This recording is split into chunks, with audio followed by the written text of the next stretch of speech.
A silent collapse, how a lack of Canadian tourists is hitting U.S. states in unexpected ways. Every summer, millions of Canadians cross the border into the United States.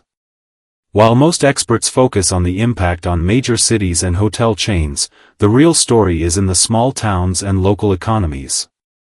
What happens when the usual flow of Canadian tourists, the snowbirds who flock to warmer climates, the families on a road trip, and the day trippers looking for a deal, suddenly dries up? It's not just a drop in hotel bookings, it's a silent shutdown of the small businesses that keep entire communities afloat.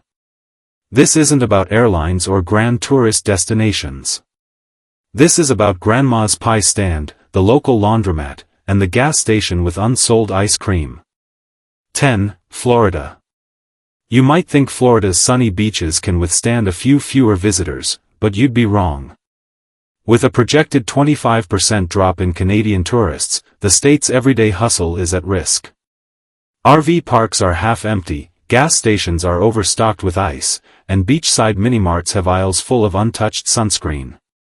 It might sound harmless, but these small, everyday purchases are what keep communities running. Propane refill services on the Gulf Coast have already started slashing hours, and some corner cafes in Clearwater are barely breaking even. This isn't about big-ticket tourism, it's about the silent shutdown of Florida's summer economy. 9. California. California is a massive state, but even it isn't immune. While many come for Hollywood, almost 2 million Canadians visited in 2024 for weekend markets, strawberry fields, and roadside antiques. Now, with rising airfare and tighter border protocols, that crowd is disappearing, and with them, entire microeconomies. Berry stands in Santa Rosa are closing early, family-owned coffee roasters in Humboldt are scaling back, and even laundromats that once buzzed with activity are now ghost towns. Many Airbnb hosts who relied on Canadian visitors are now quietly listing their properties for sale. 8. New York. Could a missing maple syrup run ruin your local bodega's morning rush? For many upstate New York towns, the answer is yes. While analysts focus on Wall Street and Broadway, the real story is in border towns like Plattsburgh, Watertown, and Buffalo. These towns have seen a 20% dip in cross-border traffic. This isn't just about gas stations. Deli owners are reporting a 15 to 18% drop in weekend sales due to fewer Canadian grocery runs. Laundromats in border towns are seeing entire weekdays with no wash-and-fold service. Pharmacies and dollar stores, once major stops for Canadian bargain hunters, are now overstocked. 7. Texas. What happens when Texas loses its favorite bargain hunters? The sizzle starts to fade. Over 1 million Canadians, mostly from Alberta and Saskatchewan, visit Texas every year. They're not just seeing the sights, they're filling up carts at Walmart, coolers at Buc-ee's, and buying barbecue essentials by the trunkful. With a projected 30% drop in Canadian tourists for 2025, these small-town economies are already starting to feel the pinch.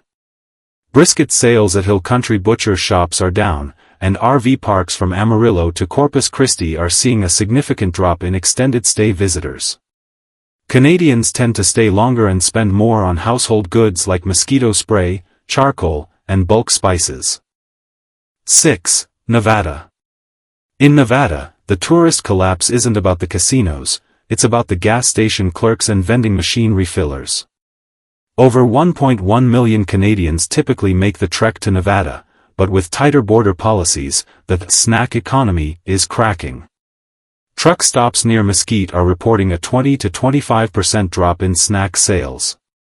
Canadian RV travelers don't just gamble, they stock up on paper towels, ice bags, canned soup, and batteries. When these long haulers vanish, convenience stores along I-15 stop their weekly restocks. Self-serve laundromats, once a reliable source of income, have seen their coin-op revenue fall by 33%.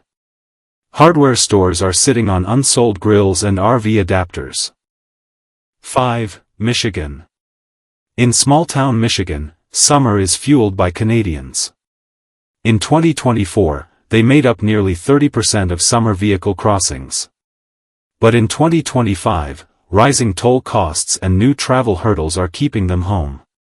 The fallout is hitting hard in places like Mackinac Island and surrounding communities. Corner groceries that sell marshmallows and bug spray have inventory backups not seen since before the pandemic. An ice cream shop in Alpena had to dump 35 gallons of unsold product. Campground operators are slashing staff, and local hardware stores are seeing a 27% drop in seasonal product orders. This isn't tourist money, it's survival money. 4. Washington. How are strawberries and ferry rides connected to a tourist collapse? In Washington, they're practically the same economy. Canadians, mostly from British Columbia, are a huge part of the state's summer scene. But with visits expected to fall by 30%, a chain reaction is underway. Grocery co-ops near Bellingham are freezing excess local strawberries for the first time in 5 years. Farmers markets are reporting weekly losses of up to 40%. RV supply stores are stalled, and a motel owner in Anacortes put it simply, no Canadians, no breakfast rush, no bakery delivery. 3. Maine. In Maine, you spot a tourism collapse when the neighborhood pie stand stops baking. Canadians, especially from Quebec and New Brunswick, make up over 25% of the state's summer visitors. Now, with a 22% decline in arrivals, pie bakers are cutting back, and farmers markets are ending early. Convenience stores from Bangor to Calais are sitting on a surplus of bagged ice and bottled water. Bait and tackle shops are watching worms die in fridges because Canadians aren't there to go fishing. Rural campgrounds are seeing a major drop in propane refills. This isn't tourist fluff, this is the money that helps small businesses survive the long, harsh winter. The silence in Maine is starting to speak volumes. 2. Vermont. In Vermont, a lack of Canadian tourists means you can hear the silence loud and clear.